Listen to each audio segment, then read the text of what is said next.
Avvalambor assalomu alaykum hammangizga. Bugungi obzorimiz Mercy Euro 6 MP4 bo'ladi. 2016 ni ochdik. Tak, dvigatelini. Xo'p, buni asosiy kasalligi bizga bo'lgani mashinani zavod qilgan vaqtga vozdux shipit qilib chiqarib turadi-da, sistemaga havo bermaydi. Biz buni aslonoy qisqa qilib tushuntiraman sizlarga. Hamma yog'ini ochib ko'rdik. Rim komplektdan ham dedik, boshqa ham qildik, yo'q. Buni asosiy bitta kasali bor ekan, uni tushuntirib o'taman qisqa qilib.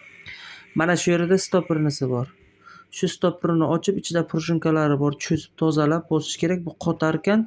Buni vazifasi bu обратный klapan deydi.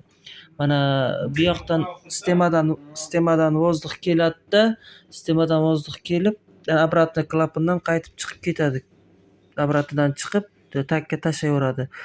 Bu обратный klapan yopilsa, sistemadan kelgan vozdux dvigateldan o'tib, mana bu klapan orqali sistemaga ketish kerak bo'ladi.